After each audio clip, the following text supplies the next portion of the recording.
Yeah, should the archive structure be shaped by the archivist, or should the user be involved in its construction? What are the potential futures of the archive? So if you could, quickly try to answer this question, and then we try to get maybe to just 2 questions, a Q&A bit. So who would like to? So obviously I would say that the user should be involved in the construction, but I'd like to temper that with a little bit what I was talking about before in terms of the idea of meritocracy. So that was always a very strong component of where we were coming from when we set up ArtStack, was to say that some people know what they're talking about, and some people are very passionate about that and will probably develop a bigger voice online than others. And that isn't to poo-poo anybody, it's to say, listen, everybody has a voice, and if people want to listen to you, then we'd like to drive as many people to those interesting voices as possible. But I think there will always also be, the official, St. Martin's archivist.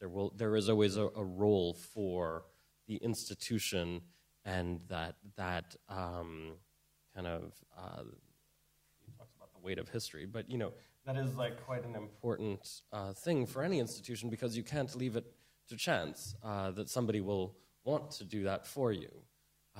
However, I think it's a terrific thing to open it up for those people who are armchair experts in whatever that you perhaps don't know about, and you don't, and I don't, to also be able to add that content for the kind of greater good for the public. Yeah, I think in that sort of sense that it's what's changed. I mean, I think it's like, I'm just thinking about artists' websites, for instance, and just like there's good, bad, and ugly artwork, there's also good, bad, and ugly websites that have artwork on them. And it's, one example is, I think, interestingly, around the archive and the way that the website creates an archive space. It's some of the most interesting websites are from artists who've got an archival sense. I mean, so Jonas Meekes's website is actually better than the exhibition that they put on at the Serpentine reviewing his work. If you go to his website, it's far more eloquent than the way that they showed his own work in a gallery space. And I'd recommend people go to his site. He changes it regularly. The work is made. He's somebody who's 90 and has worked the format of the diary film throughout his career, has reworked that so that it works on a website in a way that's extremely interesting and eloquent. It's also thinking about how people adapt their practices. I mean, one of the things that your website captured was the Farocki piece, and looking. I mean, Farocki's somebody who's looked at how you can look at how the digital technology enables you to cross an archive in a very different kind of way. So for the first time, it's sort of this idea that you could. Workers leaving the factory, so you can just take that and find that shot on search engines in every as many films, and so you start to collect this one shot. So that gives you a completely different possibility of traversing an archive than has been available before. So it's there's new things that open up, there's things that close down. I think in that kind of process. If you look at the way the profession of archiving has developed over the centuries, we've moved from a system where it was assumed that the archivist was merely a keeper of records that somebody else created. So as an archivist, you did not intervene in the archive. There's a concept called respect du fond, or respect for the order in which the material was originally created and kept. So in traditional archiving, as an archivist, you did not tinker with the order in which the material... You kept everything, you didn't ditch anything, and you kept it exactly as it had been created. Then as we reach this sort of modern era and records are created in unprecedented amounts, you first get a situation where the archivist doesn't intervene, but the archivist has to work with the creators of the records to say, look, we can't keep all of this, but which Which bits do you think we should be keeping? And then you get so many records that the archivist has to say, well, look, I don't have world enough or time to deal with all of you creators of the records and decide what you think we should keep. I have to start making those decisions myself. And at that point, the profession of the archivist becomes, I think, deeply politicized, because you do start your personal proclivities, start to create history, to exclude records from the archive, to decide what comes in. And now we're in this digital world. It's simply no longer possible for the archivist to make those decisions. Nobody has resource or brain power to be able to do that. So I think it's actually quite nice as an archivist to say, well, this is the point where we cede the power, we give it away, and we let the archive become a much more democratic procedure, and we let the content be dictated by the user, because do you know what? I do not have capacity to decide what we should keep and how we should keep it. And I think what you're doing with ArtStack is really fascinating, in that the way the users interact with the content helps create the structure and which bits of the archive rise to the top and which bits maybe get less exposure. I'm grateful to you for coming up with a system which lets me give away a little bit of the responsibility.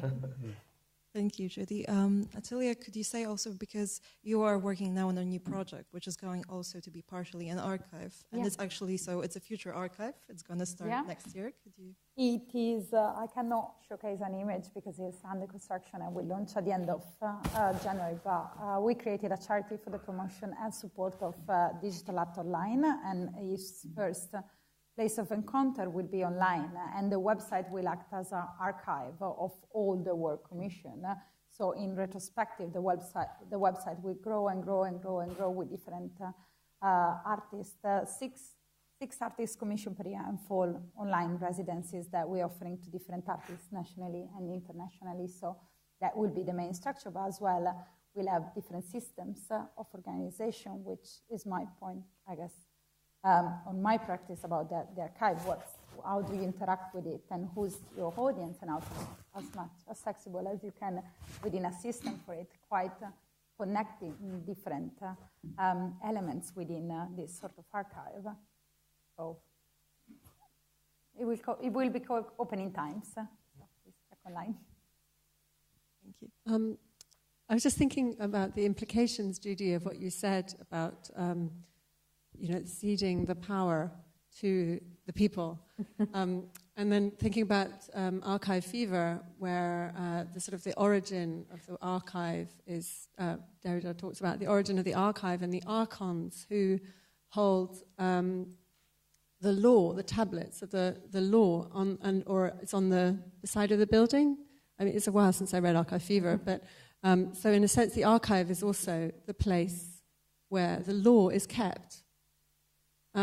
So once you cede the power to the people, there's a potential. I mean, there's a potential for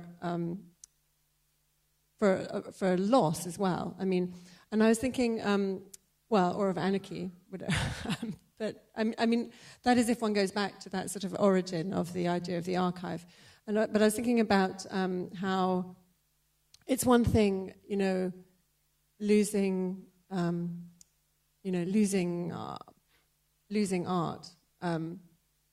it's not archived, or, the collections of, let's say, I don't know, for example, thinking about the LSE archive of, Professor such and such, and, they've got loads of boxes of professors that they haven't managed to go through, and because, of course, they have to take all the professors, their archives. But then, but obviously also other kinds of archives are being generated all the time, like laws, for example. We make many, many more laws than we used to, and if we were to, is there going to come a moment when we cede that archiving to the makers of those laws? That's also, that would be quite problematic. But I think what's quite fun is that Parliament still records its laws on parchment, because it's the only thing that they can guarantee will still be here in 1,000 years' time. Same difference, vellum and parchment, but it's on animal skin.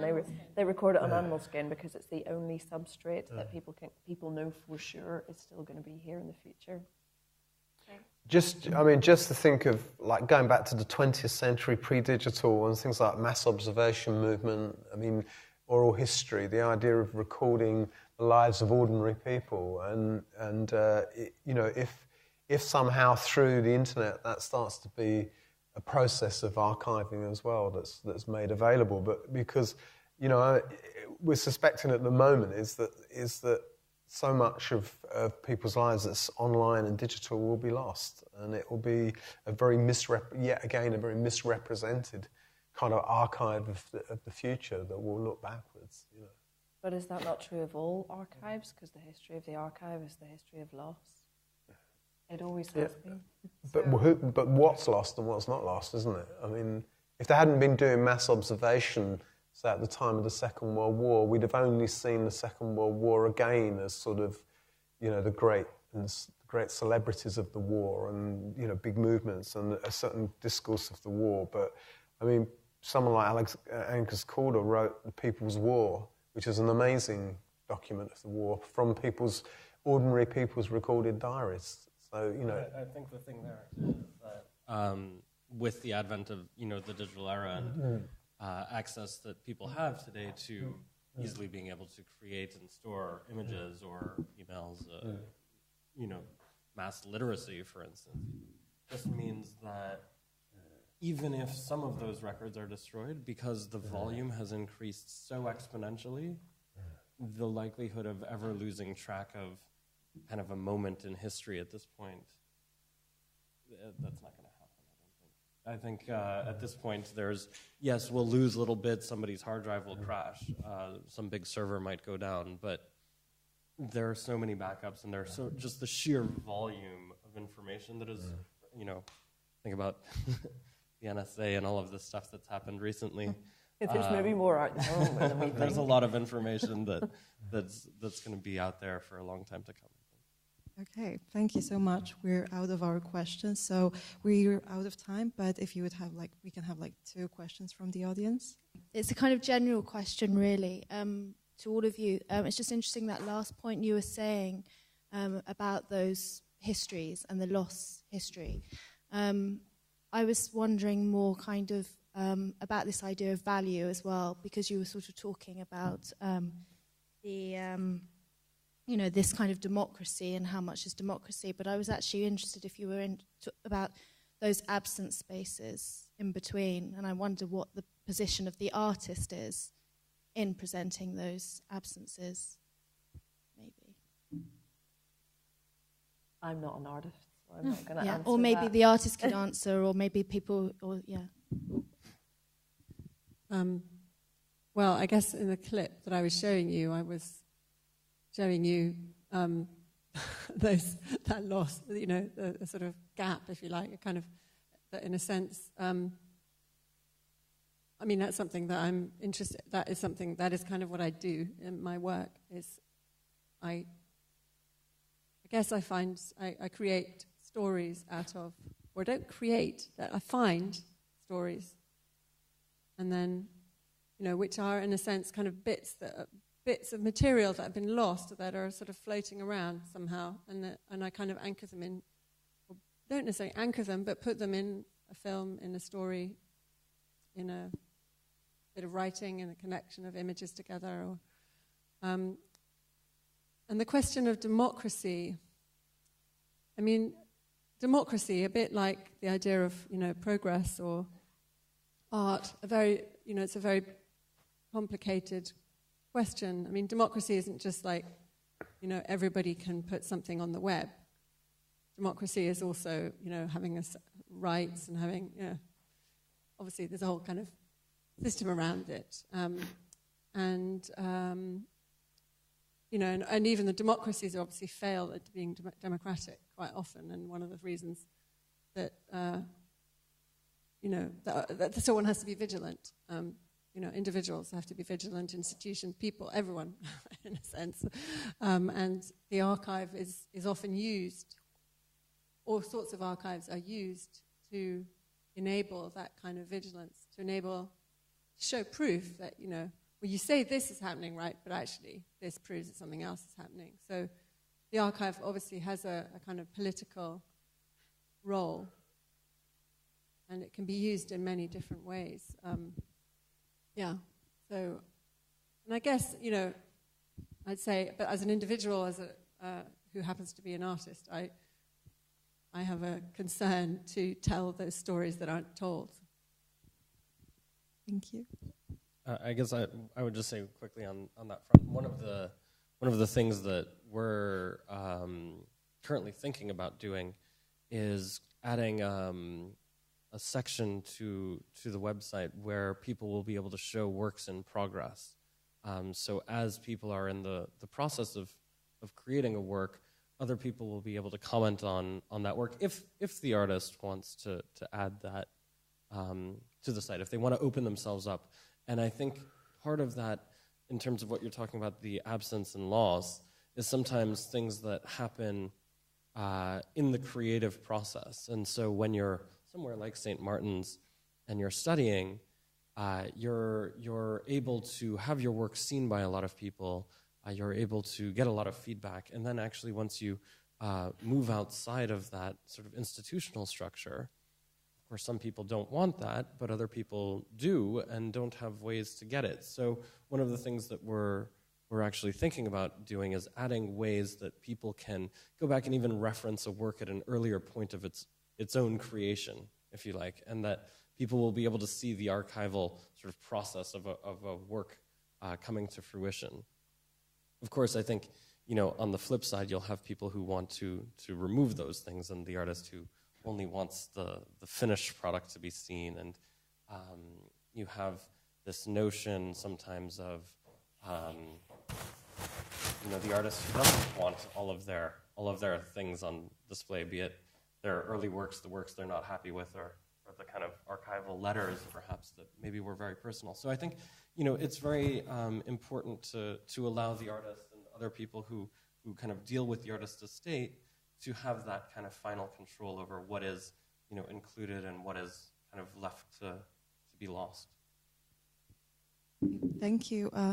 Unfortunately, we're out of time, so if you have any questions, maybe you can, you know, now when we're going to have a drink, ask them directly. So thank you all for coming, especially thank you all for, you know, sharing yourselves and your time and your knowledge with us. Thank you.